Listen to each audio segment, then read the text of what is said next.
हाँ, तो आज हम बात कर रहे हैं भारत के वेटलैंड्स पर, मतलब आर्द्र भूमि संरक्षण के जो प्रयास हैं उन पर।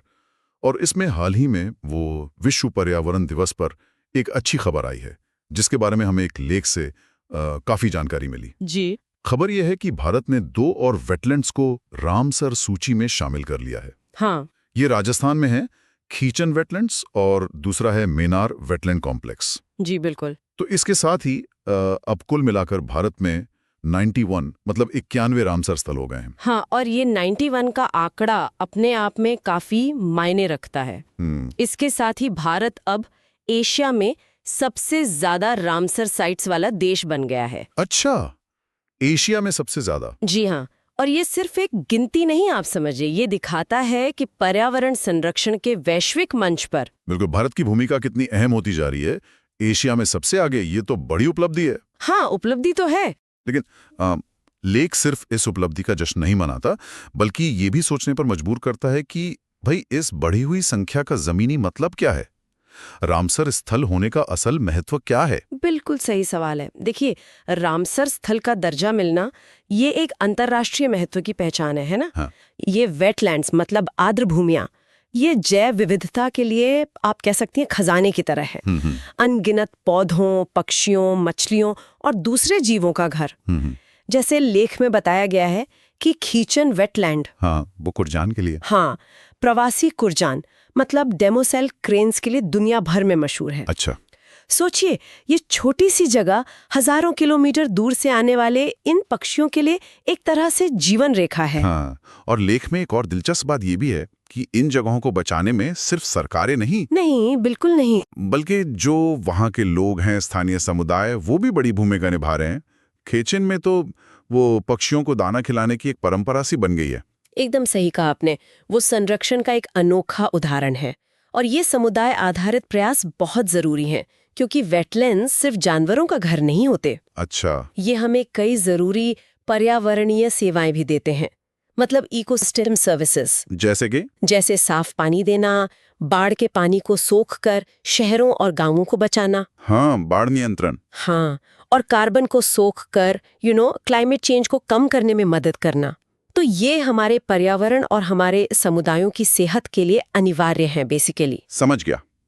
मतलब ये सिर्फ खूबसूरत जगह नहीं है, बल्कि हमारे जीवन का आधार है।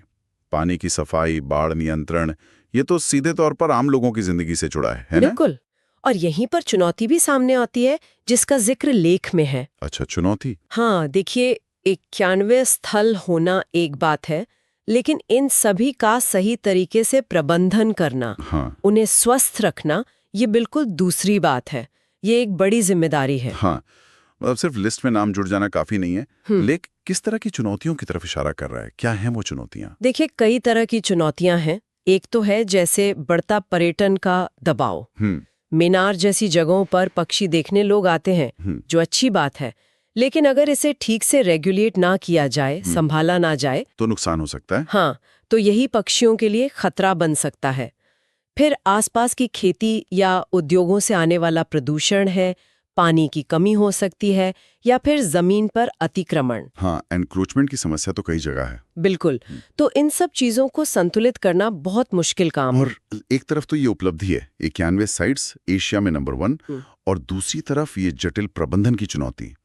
भारत ने संख्या बढ़ाने में तो तेजी दिखाई है, जो संरक्षण की इच्छा दिखाता है, पर क्या ये इच्छा जमीनी हकीकत में भी बदल पाएगी? यही सबसे बड़ा सवाल है। ये एक सकारात्मक कदम जरूर है, इसमें कोई शक नहीं, पर असली परीक्षा अब शुरू होती है। सही। क्या हम इन 91 स्थलों को सिर्फ कागज पर नहीं, बल्कि हकीकत में बचा पाएंगे?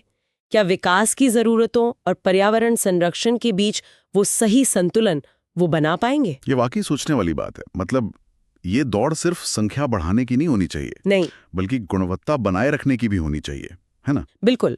और इसीलिए लेख ये सवाल छोड़ जाता है कि क्या हमारे पास इन सभी स्थलों को लंबे समय तक सस्टेनेबली सुरक्षित रखने के लिए पर्याप्त संसाधन है, योजनाएं हैं, और सबसे जरूरी, क्या वो दृढ़ इच्छा शक्ति है? क्योंकि ये वेटलैंड्स हमारे भविष्य के लिए बहुत कीमती हैं। सही कहा। तो आज की इस चर्चा का सार यही निकलता है कि भारत वेटलैंड संरक्षण में एक महत्वपूर्ण पड़ाव पे तो है जी, लेकिन आगे की राह चुनौतियों से भरी है।